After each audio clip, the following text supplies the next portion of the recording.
बलूचिस्तान में सैलाब ने जो तबाही मचा रखी है, हम सब इससे वाकिफ़ हैं। मुतासिरीन की मदद करने के लिए हुकूमत के बस की बात नहीं रही, मतलब बहुत लेवल पे एक जो है वो तबाही मच चुकी है। और इस नेक काम में फलाही इदारों, मारूफ शख्सियात और आम शहरियों को भी बढ़ चढ़ कर हिस्सा लेना होगा। अच्छी बात यह है कि हदीका कियानी ने इब्तिदा कर दी है। वसीला राह के नाम से उन्होंने एक बलूचिस्तान के सैलाब के मुतासरीन के लिए एक फ़ंड कायम किया है। अच्छा, बहुत सारे लोग हम तक भी आ रहे थे, पहुँच रहे थे और हमसे भी पूछ रहे थे कि भाई किस तरह से मदद करें। सो हमें एक पता था कि डॉक्टर अमजद अखुवत से कर रहे हैं मदद, साथ ही हमें और इदारों का नहीं पता था, किसी भी एक NGO का काम नहीं है। जितने बड़े पैमाने पर तबाही आई है तो एक और इदारा अब हम आपको बता रहे हैं कि वसीला राह के नाम से हदीका कियानी और इनके साथियों ने एक फ़ंड कायम कर दिया है।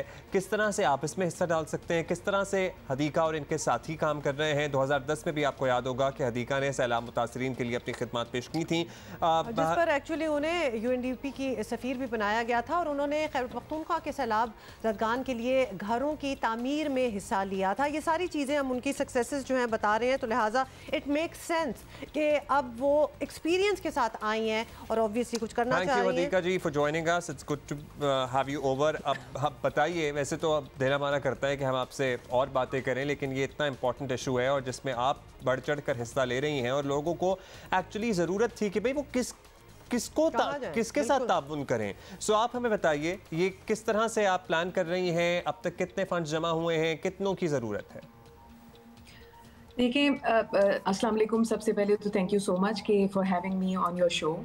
और इस शो के तवस्सुत से मुझे लगता है कि जैसे बलूची बहन भाइयों की हम मदद कर सकेंगे ऑन अ लार्जर स्केल।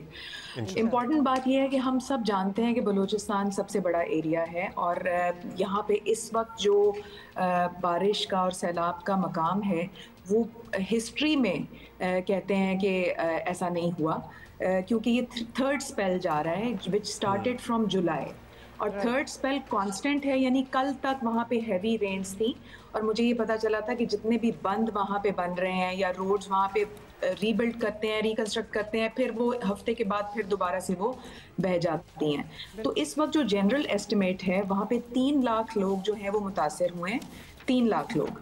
उसके अलावा वहाँ 20,000 घर जो हैं वो मुतासर हुए हैं, जिनमें आप कह सकते हैं कि 70% कम्प्लीटली तबाह हुए हैं और बाकी जो हैं वो पार्शली तबाह हुए हैं। सो अब 200 डेथ्स हो चुकी हैं और वो ऑन रिकॉर्ड हैं और 100 से ज़ायद जो है ना वहाँ पे ज़ख्मी लोग हैं।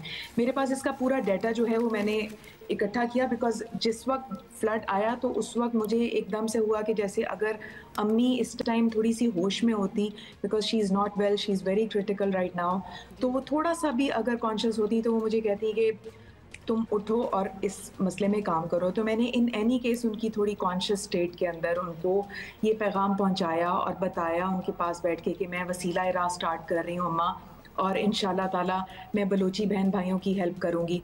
अब बलूचिस्तान क्यों, सिंध और पंजाब और मुख्तलिफ जगह क्यों नहीं?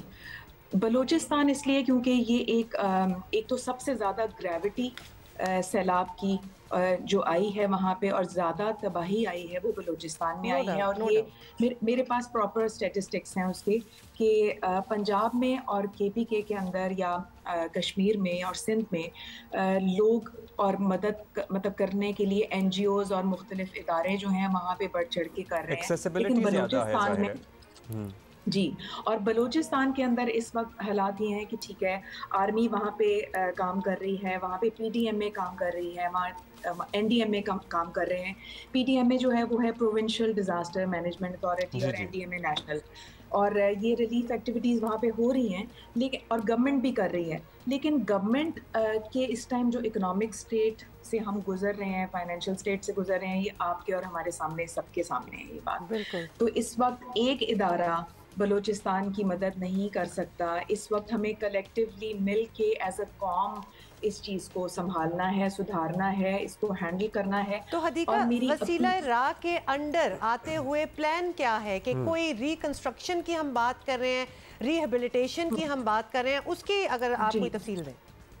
बिल्कुल, वसीला राह का मिशन ये है कि हमने शेल्टर्स बनाने, क्योंकि ये अर्जेंट और इमीडिएट जो नीड है वो इस वक्त उन 20,000 घरों की है जो वहाँ पे इस टाइम बेघर होके बैठे हुए हैं। औरतें, बच्चे, जवान, बूढ़े इस वक्त कंप्लीटली शेल्टरलेस हैं। वहाँ पे बीमारियाँ फैल रही हैं, वहाँ पे जो वाटर बेस्ड बीमारियाँ हैं वो वहाँ पे हैं, और जो छत के बगैर बैठे हुए हैं उनको छतों की ज़रूरत है इस वक्त। तो मेरा मेन मिशन वसीला राह का ये है कि हम शेल्टर बनाएं, और जो कॉस्टिंग मेरे पास आई है ईच शेल्टर की वो 25,000 है, and that is an approximate cost. अच्छा, ये 25,000 50,000 लाखों रुपए, आपको पता है पर्टिकुलरली हम ओवरसीज पाकिस्तानियों से अपील करेंगे वो आपको कंट्रीब्यूशन करना चाहें तो कहाँ करें? आपका फेसबुक पेज पे अकाउंट नंबर्स हैं, कहाँ राब्ता कर सकते हैं? Account number Huma account number मैंने आप लोगों को दे दिया है। ये फिलहाल तो मेरे नाम के ऊपर है। जी, हम चला भी रहे हैं। एज वी स्पीक हमारी स्क्रीन पे वो सारी डिटेल जो है वो चल रही है। मुझे ओवरसीज़ पाकिस्तानी से बहुत उम्मीद है कि वो उनके लिए समझें कि $100 का एक शेल्टर बन रहा है, तो वो उन बड़े इजीली इस चीज़ को अफोर्ड कर सकते हैं। और मुझे लगता है कि जैसे जब कौम इकट्ठी हो जाती है तो फिर कोई भी चीज़ मुश्किल नहीं रह जाती। मैं उन जगहों के नाम आप लोगों से ज़रूर मेंशन करना चाहती हूँ जहाँ जो बिल्कुल तबाह हो चुकी हैं। मेरे पास पूरा डाटा है। लसबेला, उथल, झलमक्सी, गंधारा, नौशकी, मूसा खेल, आवरान, मशकई और मशकेल, ये वो जगह हैं जो कम्प्लीटली तबाह हो चुकी हैं, और कई इनमें से ऐसी जगह हैं जहाँ पे NGOs भी नहीं पहुँच पा रही।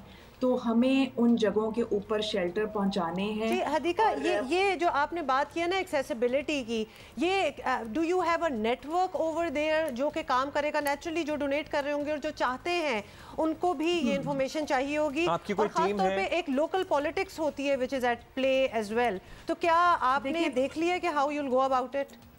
मैंने जिस तरह KPK में 2010 के अंदर आर्मी से फैसिलिटेशन ली थी और उन्हीं से पॉइंट आउट करवाया था, बिकॉज वही थे जो उन जगहों के ऊपर काम कर रहे थे।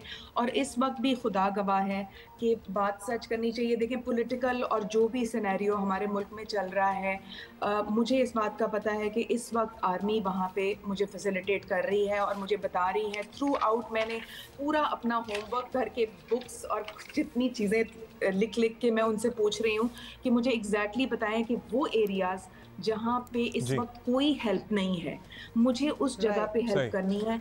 मैंने KPK में भी लास्ट टाइम तालिबान के एरियाज थे जिनमें मियाँ ईसा, बांडा शेख इस्माइल, बांडा मला खान, आप लोगों के पास डॉक्यूमेंट्री है उसकी, उसमें भी मैंने 255 हाउसेस बनाए थे with the help of people around me और with the help of you all.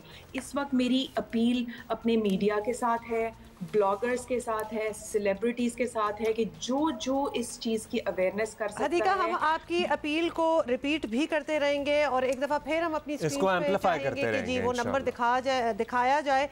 बहुत से लोग हमारा शो देखते हैं। इंशाल्लाह हमें कोई डाउट नहीं है कि जहां आपका नाम साथ लगा होगा तो आपका ये काम जो है, नेक काम जो है, वो जरूर होगा। और पाक आर्मी की मदद के साथ मेरे अकाउंट की अकाउंटेबिलिटी जो है वो बेग लॉ वाले करेंगे। बेग लॉ बहुत बड़ी फर्म है और वो मेरे लॉयर्स हैं और वो पूरी इस चीज़ की ऑडिट करेंगे ट्रांसपेरेंसी के साथ। और मैं खुद वहाँ जाके भी आप लोगों को बताऊंगी और दिखाऊंगी कि मैंने कितने शेल्टर्स बनाए हैं with the help of all of you, इंशाल्लाह। And this is my promise to all my nation. Thank you Hadika, thank you so much.